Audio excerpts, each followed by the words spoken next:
Ahad tanggal 4 Ramadan 1444 Hijriah. Insyaallah dibimbing beliau yang terhormat Al-Ustaz Bapak Profesor Dr. Insinyur Haji Muhammad Nuh DEA. Alhamdulillah beliau hadir dan malah kita ikuti kajian kuliah subuh pagi ini. Semoga Allah memberi hidayah, rahmah dan keberkahan kepada kita semua. Amin. Amin ya rabbal alamin. Demikian pemberitahuan dari kami. Jazakumullahu khairan katsir. Selanjutnya beliau yang terhormat Al-Ustaz Bapak Profesor Dr. Insinyur Haji Muhammad Nuh DEA dipersilakan naik mimbar.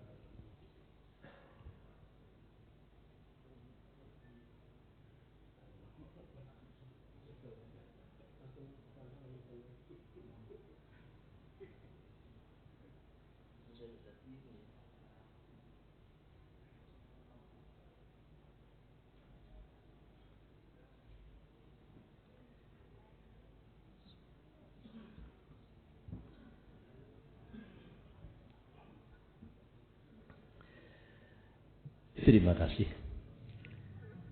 Assalamualaikum warahmatullahi wabarakatuh.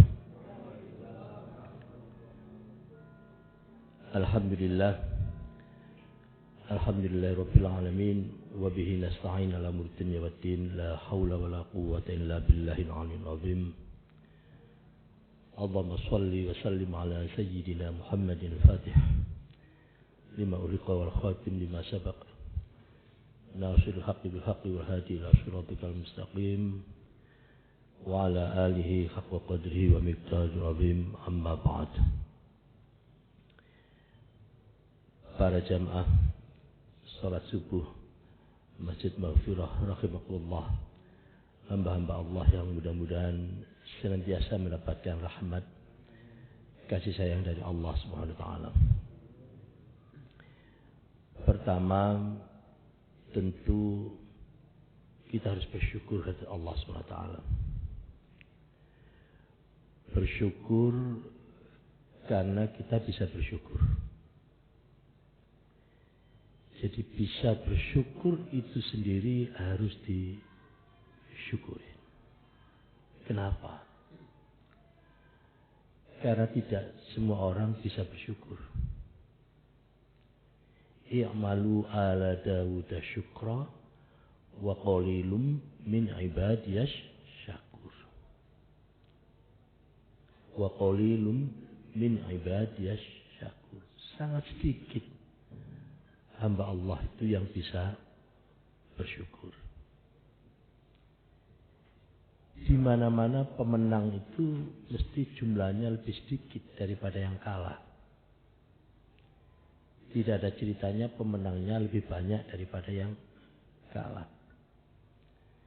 Di mana-mana imam itu lebih sedikit jumlahnya daripada makmumnya. Oleh karena itu, hamba yang sedikit inilah yang dicirikan dengan tanda syukur itulah. Itu menjadi kelompok yang sedikit. Dan insya Allah panjenengan semua termasuk hamba-hamba Allah yang pandai bersyukur. Bersyukur yang kedua, karena kita diberi kesempatan yang sangat-sangat luar biasa.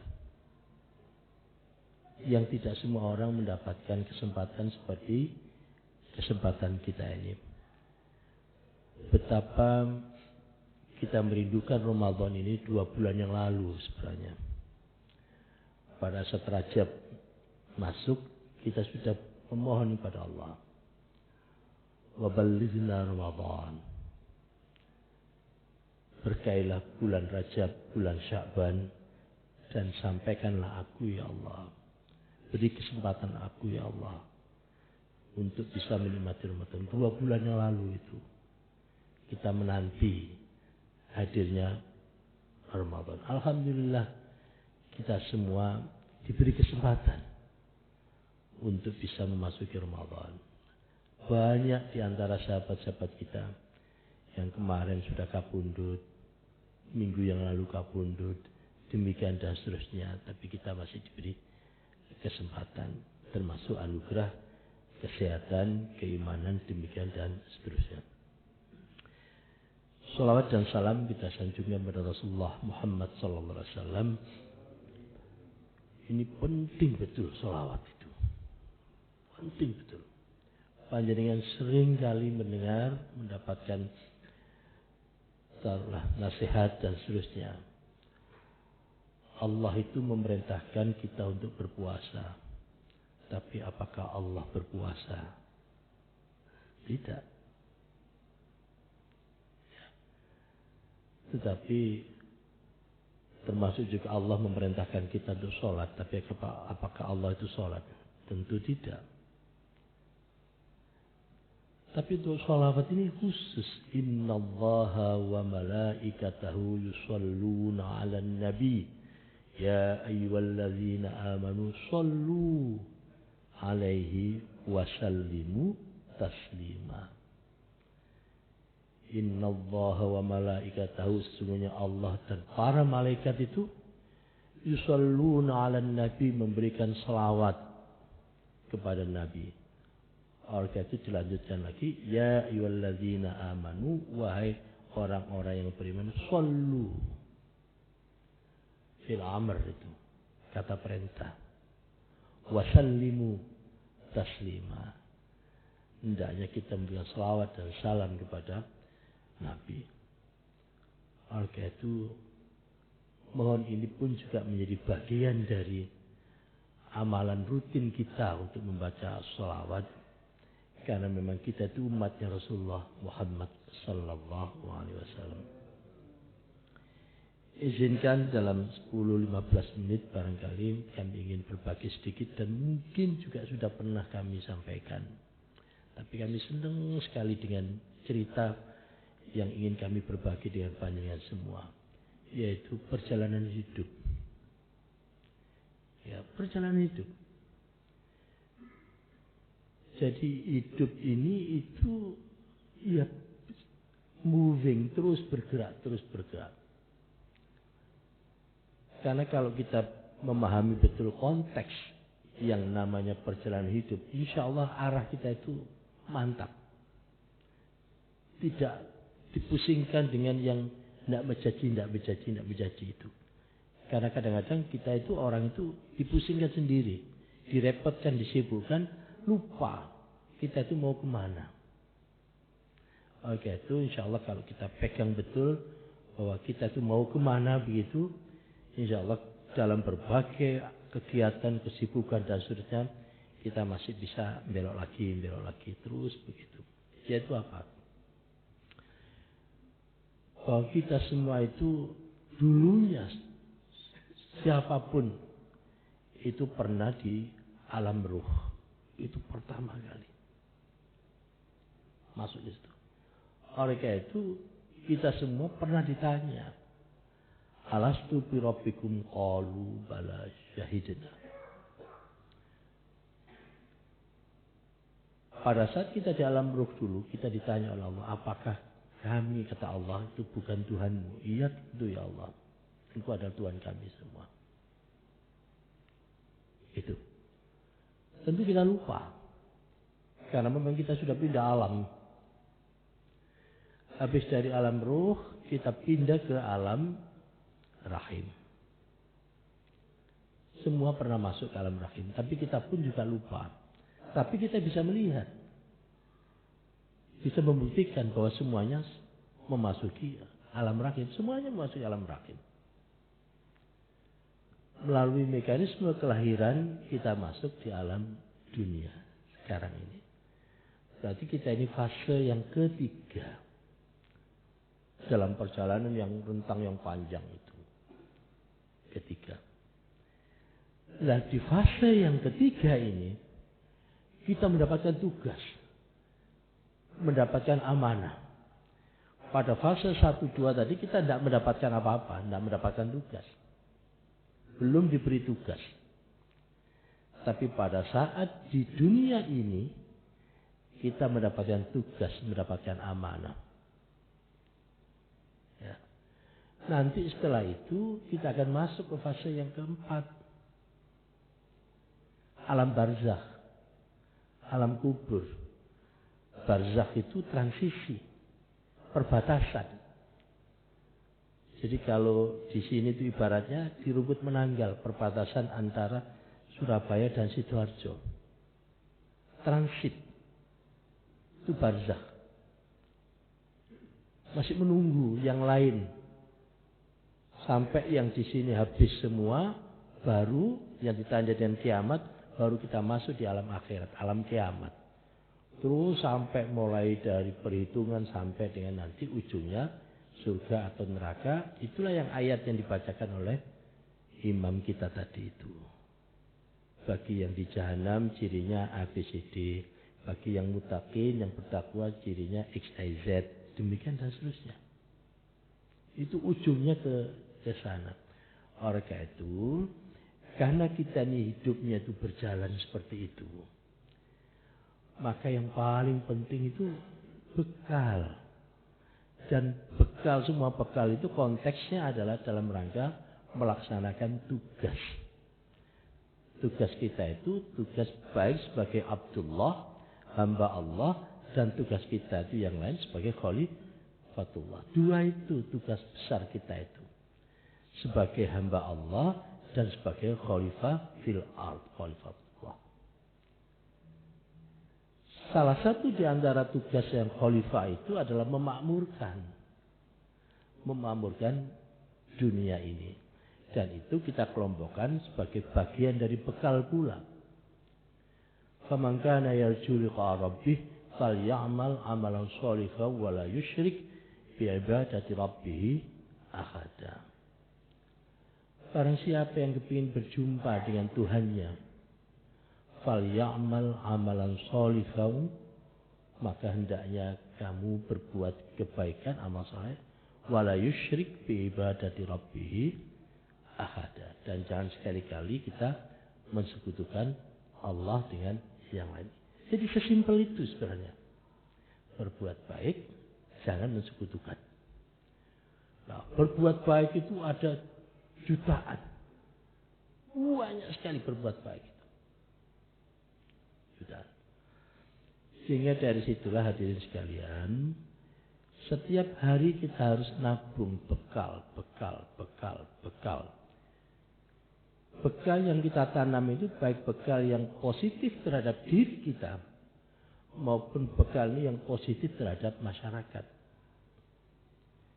Jangan sampai diartikan hanya untuk diri sendiri, tidak.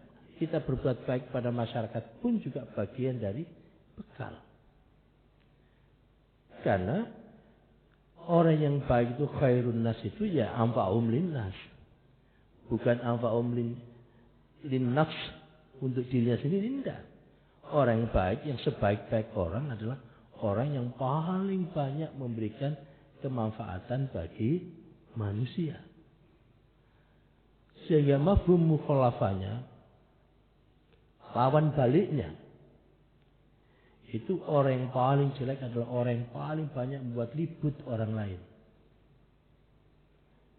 Ya. Jadi kalau yang paling baik tadi memberikan manfaat, tentu paling jelek ya memberikan yang paling repot, ngerepotin orang lain lah, gampang aja gitu. Itu yang tidak ada manfaatnya bagi orang lain, bahkan tambah ngeribetin orang lain. Itu. Sehingga tema besar kita itu ya gimana menyenangkan Allah dan menyenangkan umat manusia termasuk alam semesta. Itu tema besarnya.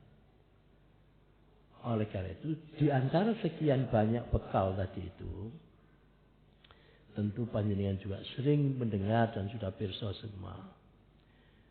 Ya, tentu selain bekal takwa. Di mana-mana bekal itu mesti harus disiapkan sebelum sampai. Tidak ada ceritanya bekal itu setelah sampai. Sebelum berangkat, sebelum sampai, bekal disitulah disiapkan.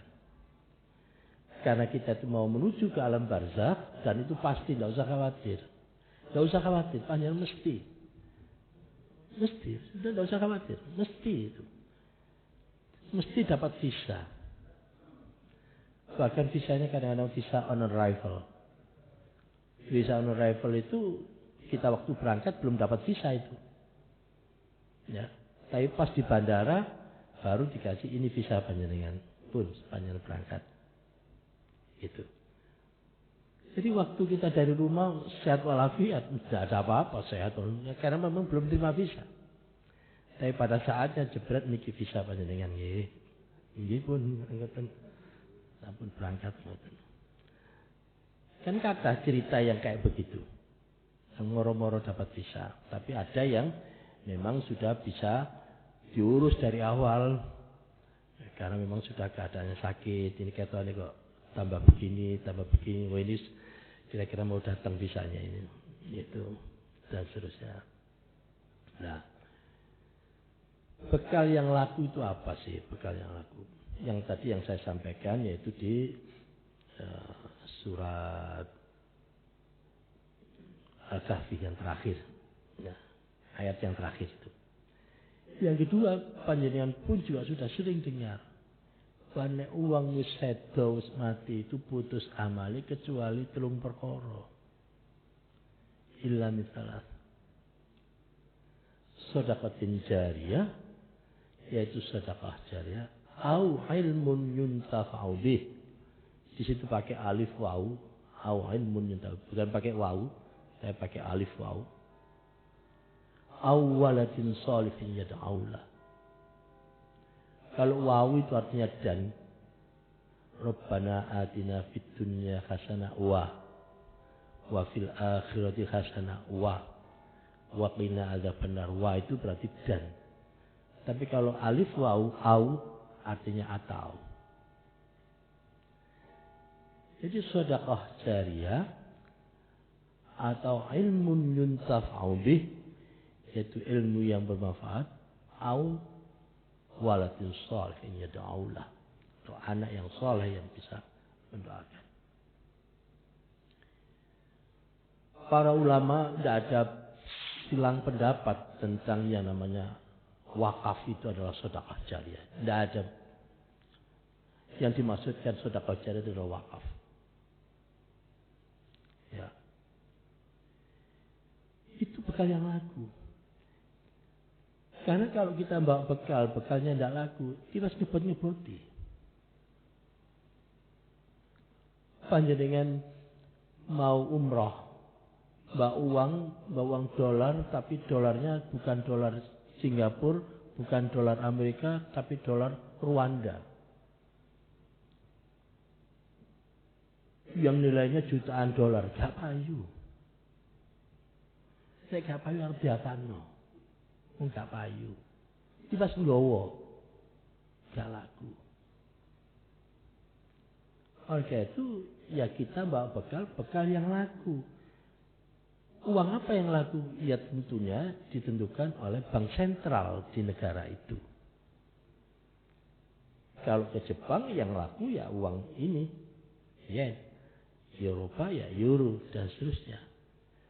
Maka bekal yang laku pada saat kita masuk di alam barzakh, siapa yang menetapkan? Ya Allah dan Rasulnya. Karena yang punya alam barzakh itu Allah dan Rasulnya. Maka apa yang disampaikan oleh Allah dan Rasulnya, itu yang menandakan bahwa itu yang laku. Oleh karena itu, ya amal soleh dan tidak musyrik tadi itu, sama 3 tadi itu. Kenapa Rasulullah menyampaikan kok sedekah jariyah duluan? Kok tidak anak yang soleh duluan? Saya nyoba merenung, ya Allah, apa maknanya? Kenapa Rasulullah nyebut terlebih dulu sedekah jariyah? Dan kenapa Rasulullah menyampaikan itu pakai alif wawu atau kok tidak wawu? Dia pakai dan. Bayangkan kalau kita pakai dan, selesai. Karena kalau secara matematik, dan itu 3-3-nya harus dipenuhi. Betapa banyak orang yang belum dikaruniai anak misalkan. Padahal orangnya bagus, amalnya banyak, demikian dan seterusnya. Tapi belum dikaruniai. Atau kebalikan dan seterusnya. Tapi ini atau artinya apa? Boleh ini, atau ini. Tapi sempurnanya 3-3-nya dapat. Kenapa kok sedekah jariyah? Karena sedekah jariyah itu paling gampang. Paling mudah itu di antara 3 tadi itu yang paling mudah adalah sedekah jariah. Panjenengan tinggal buka dompet atau buka HP, tek, selesai. Di pojok di sana itu, di depan pintu itu, ya itu sudah ditulisin wakaf. Tinggal masukin aja, selesai sudah. Selesai. Tapi kalau ilmu yang bermanfaat, panjenengan harus sekolah, kuliah, research, belajar, sinau, dan seterusnya, bawa ceritanya. Dan belum tentu jadi juga. Ya. Itu. Apalagi ada yang soleh. Ribet. Paling top itu memang ada yang soleh. Itu yang paling susah. Yang bisa mendoakan. Betapa banyak orang yang orang tuanya bagus dan seterusnya, anaknya tidak karu-karuan. Naudzubillah. Karena kebaikan kita itu akan diteruskan oleh kebaikan anak cucu kita. Sehingga anak cucu kita ini yang menjadi simbol dari yang meneruskan kebaikan kita. Maka itu investasi terbesar ya investasi pada anak-anak dan seterusnya supaya lebih bagus dari kita. Itu yang paling rumit. Tapi tidak mungkin ilmu yang bermanfaat ini bisa dikembangkan tanpa ada infrastruktur sosial.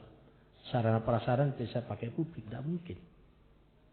Dan tidak mungkin anak yang soleh itu tidak punya ilmu manfaat, tidak mungkin. Anak yang soleh itu pasti punya ilmu manfaat. Dan tidak mungkin orang yang soleh tadi itu tidak bersedekah jariah, tidak mungkin. Tidak mungkin. Jadi kalau ada orang dikatakan orang baik, tapi pelit, tidak memenuhi syarat. Tidak memenuhi syarat. Belum memenuhi syarat. As-sakhi qaribu min Allah. Qaribu minal jannah. Qaribu minan nas. Ba'idu minal nar. Orang yang loman, orang yang dermawan itu dekat dengan Allah, dekat dengan surga, dekat dengan manusia, jauh dari neraka. Wal bakhil, dan orang pelit itu ba'idu minallah, jauh dari Allah, ba'idu minal jannah, jauh dari surga, ba'idu minan nas, jauh dari manusia, tapi dia qaribum minan nar, dia dekat dengan neraka. Lanjutan hadis ini, wal jahil, orang bodoh, tapi dia sakhiyun, loman, dermawan, ahabbu ilallah azza wa jalla, dia lebih dicintai oleh Allah azza wa jalla daripada orang alim tetapi dia pelit, bodoh tapi loman. Ini apa di mana bang pinter profesor politipol, tidak memenuhi syarat. Dan nanti panjenengan buktikan hadis ini kebenarannya. Tahun 2023 ini dan tahun 2024 orang akan banyak orang menjadi orang dermawan. Buktikan. Kita buktikan mesti itu. Banyak orang akan menjadi orang dermawan karena mereka ingin dekat dengan manusia. Karena pileg, karena capres, karena macam-macam. Karena kepingin dekat dengan manusia, dia loman semua. Kan kayak ini dikai kaos, kan kayak ini dikai topi, kan kayak ini dikai jak mangan, kan kayak ini pokoknya tadi wong loman kabeh. Itu tadi kita buktikan karena dia kepingin dekat dengan manusia. Jadi kalau dia itu pelit, itu. Oleh karena itu kami sangat senang sekali masjid ini sudah membuka wakaf. Ya, buka wakaf itu bagus. Kalau panjenengan ke Masjidil Haram, ke Mekah, Clock Tower Zam-Zam itu, di situ ada tulisan besar. Ini wakaf. Itu Azizul Haramain. Ya. Hasil dari tower yang begitu besar itu ya untuk mengelola masjid, mengelola ini demikian dan seterusnya. Termasuk hotel di sebelahnya ada macam-macam. Itu adalah aset wakaf. Nah kita ingin Masjid Maghfirah ini melalui sekarang ngumpulin sedikit-sedikit, nanti uangnya dibelikan sukuk. Hasil dari sukuk itu nanti dipakai untuk santunan operasional masjid ini atau santunan siapapun lah begitu. Karena kebaikan Masjid Maghfirah ini bukan hanya untuk jamaah Maghfirah. Kami membacanya begitu. Jadi jangan sampai nanti karena kelebihan uang di maghfirah lapisin emas, lapisin ini dan jangan. Karena tesisnya tadi itu khairun nas anfa'um linnas. Dengan logika itu maka sebaik-baik masjid ini itu kalau masjid ini memberikan manfaat kepada masjid-masjid yang lain. Jamaah yang di sini memberikan manfaat kepada jamaah masjid-masjid atau masyarakat yang lain. Itu. Jadi tidak harus dilapisi emas di ini karena kelebihan dana dan seterusnya. Tidak harus. Tapi bisa disalurkan untuk bangun masjid, taruh sumbangan maghfirah ke masjid mana begitu yang di pelosok yang kira-kira berat ini demikian dan seterusnya. Sehingga kemanfaatannya lebih besar. Dan bila perlu bismillah lah. Kita ingin membebaskan rentenir-rentenir yang ada di sekitar kita atau yang ada di pasar-pasar. Dan keuangan yang kita kelola dengan baik dan seterusnya. Kita datangin ke pedagang panjenengan pinjam rentenir berapa? 1 juta, 2 juta. Berapa ininya? Berat. Oleh karena itu bismillah sekarang jamaah maghfirah memberikan bantuan kepada panjenengan. Kita bebaskan dari rentenir. Sehingga keuntungan panjenengan 100% masuk ke panjenengan sendiri. Tidak sebagian besar lari ke pemilik modal. Kasihan. Bismillah kita rintis melalui Ramadan ini. Mudah-mudahan masjid maghfirah. Mudah-mudahan panjenengan semua jamaah masjid maghfirah ini senantiasa terus menerus dapat bekal. Menyiapkan bekal. Sehingga pada saatnya visa itu datang. Panjenengan tidak menjadi pengemis nanti. Tidak menjadi gelandangan. Karena kalau kita tidak punya bekal, pasti kita akan jadi gelandangan. Akan jadi pengemis. Maka kita tidak tega. Kalau ada yang menyusul, loh kok panjenengan jadi pengemis? Karena lupa tidak bawa bekal. Sehingga tidak ada salahnya. Seperti yang dilakukan di ITS. Di ITS itu setiap tahun ITS itu berwakaf 20 miliar. Setiap tahun wakaf 20 miliar. Siapa yang diwakafin? Yang diwakafin adalah keluarga besar ITS. Pegawai ITS, dosen ITS. Semuanya diwakafin. Sehingga nanti kalau beliau itu meninggal dan seterusnya. Dia sudah punya bekal. Kalau dia ditambah bekalnya sendiri akan lebih sempurna. Minimal punya bekal itu. Nah di sini pun juga bisa. Para pengurus, para jamaah semuanya diwakafin. Ya, saya tak mewakafin ibu bapak saya tak mewakafin imam, saya tak mewakafin ini. Sehingga kalau kita berwakaf jangan untuk diri sendiri, jangan. Meskipun nilainya 100.000, ini wakaf untuk ibu bapak saya, ini wakaf untuk anak istri saya, suami saya. Sehingga semuanya itu nanti punya bekal semua. Dan uangnya kita kelola dengan baik. Bismillah. Mudah-mudahan Ramadan tahun ini jauh lebih bagus lagi dibanding sebelumnya. Dan Allah SWT senantiasa memberikan bimbingan sehingga kita bisa lempeng di jalan yang lurus. Karena doa yang paling kuat di Al-Fatihah itu doanya cuma satu ternyata. Mulai bismillah, alhamdulillah dan seterusnya, puji-pujian doanya cuma satu. Ihdinas siratal mustaqim. Ya Allah, lempengkan kami ya Allah ke jalan yang lurus. Insya Allah kalau jalannya lempeng, jalannya lurus, kita akan dapat. Matur sembahun, mohon maaf kalau ada yang khilaf. Mudah-mudahan seluruh amal ibadah kita diterima oleh Allah SWT. Aqulu qouli hadza astaghfiru innahu wal ghafurur rahim. Assalamualaikum warahmatullahi wabarakatuh.